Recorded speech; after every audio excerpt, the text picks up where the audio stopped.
숱한 공존 전소민 박수 부탁드립니다.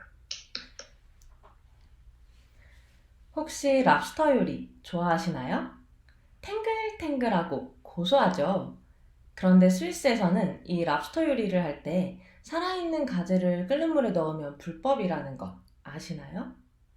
이들도 신경계가 있기 때문에 살아있는 갑각류를 끓는 물에 넣으면 사람과 똑같이 끔찍한 고통을 겪기 때문입니다.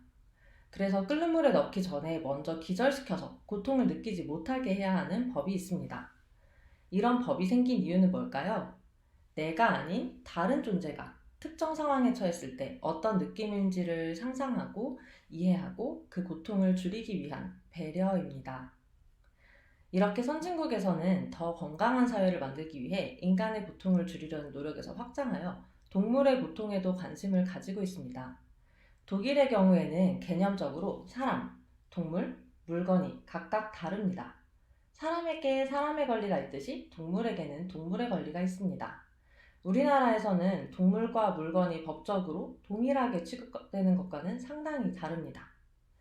그래서 독일에서는 동물을 사고 팔 수 없습니다.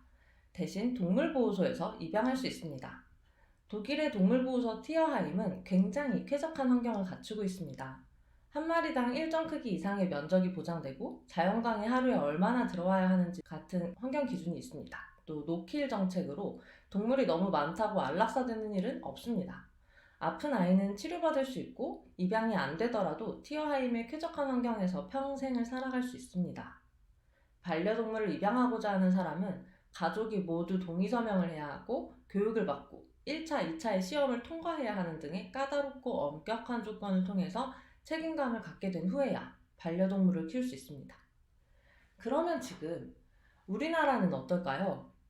우리나라도 동물보호법이 있습니다. 그런데 여기에는 안타까운 사연이 있는데요.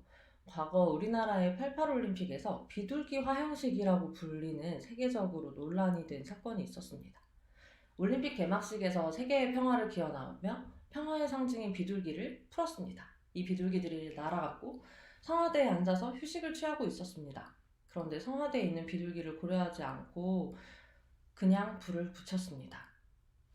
화르르! 순식간이었습니다. 이 장면은 전 세계 생방송으로 나갔고 외신에서는 세계적 이벤트에서 동물을 태워 죽인 사건이라고 크게 보도되었습니다. 그때 우리나라의 동물에 대한 인식이 세계적으로 논란이 되었고 거기에 대응하기 위하여 만들어진 게 1991년에 처음으로 생긴 동물보호법입니다. 하지만 안타깝게도 외부의 비판에 대응하기 위한 법이라 유명무실합니다. 고통스럽지 않을 권리조차 보장받지 못합니다. 우리나라의 많은 동물 중에서도 도시에서 우리와 함께 살고 있는 길고양이 이야기를 빼놓을 수 없습니다. 고양이는 원래 하루에 10번 정도로 자주 밥을 나누어서 먹는 동물인데요. 도시의 길고양이는 며칠에 한 번 겨우 밥을 먹기도 힘듭니다. 밥을 못 먹어서 배고파하다가 굶어 죽기도 합니다. 또 고양이는 따뜻한 곳을 좋아하는데 영하로 내려가는 우리나라의 겨울은 고양이에게 너무 가혹한 환경입니다. 사람이 버린 유기고양이가 많은데 또 이들이 가는 우리나라의 보호소는 딱 10일, 10일간의 공고기한을 주고 그 안에 입양을 가지 못하면 안락사 대상이 됩니다. 다행히 동네 고양이를 걱정해서 밥을 챙겨주고 겨울집을 마련해주는 자원봉사를 하는 분들도 있습니다. 제가 살고 있는 동네에도 수십 마리의 고양이가 목을 축이고 배를 채우고 가는 사막의 오아시스 같은 길고양이 급식소가 있습니다. 그런데 동물에 대한 문화가, 인식이 아직 자리 잡지 못해서 성숙하지 못해서 동네 고양이에게 적의를 보이는 사람들이 있습니다. 이들은 고양이 급식소를 버리거나 부숩니다.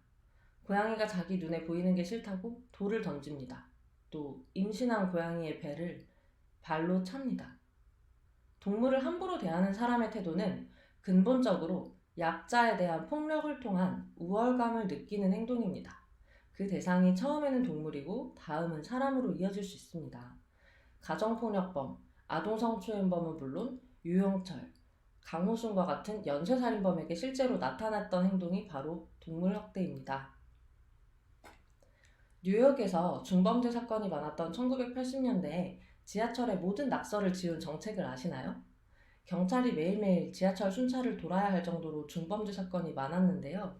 낙서를 모두 지운 이후로 뉴욕의 지하철 중범죄 사건의 75%가 감소했습니다. 바로 깨진 유리창 이론입니다.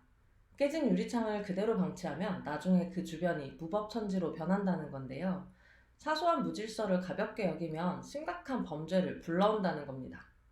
거꾸로 사소한 문제라도 적극적으로 대처하면 큰 범죄를 미리 예방할 수 있습니다. 그래서 동물학대 범죄를 엄격하게 처벌하면 사람에 대한 중대한 범죄율이 낮아질 수 있습니다. 우리나라가 더 안전하고 살기 좋은 사회가 되려면 하나하나의 동물을 사람과 같은 소중한 생명으로 보는 인식이 자리 잡아야 합니다. 다행히 우리 사회는 조금씩 동물에 대한 문화가 나아지고 있습니다.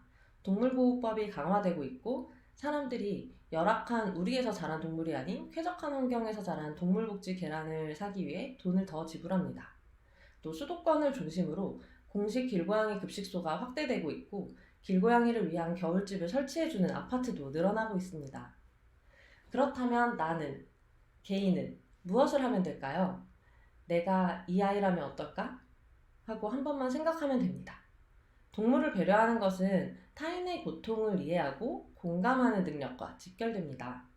길고양이를 만나면 추위와 배고픔, 교통사고, 불법 포획, 학대의 위험 속에서 하루하루 힘겹게 살아내고 있는 아이들을 따뜻한 마음으로 응원해 주시길 바랍니다. 마하트마 간디는 이렇게 이야기했습니다. 한 국가의 위대함과 도덕적 진보는 그 나라의 동물이 받는 대우로 가늠할 수 있다. 우리 사회의 가장 낮은 곳에 있는 존재인 동물이 받는 대우가 우리 사회의 수준을 보여줍니다. 이제는 동물에 대한 우리의 인식과 문화가 성숙해질 때가 되었습니다. 이제는 사람과 동네 고양이가 따뜻하게 공존하기를 바랍니다.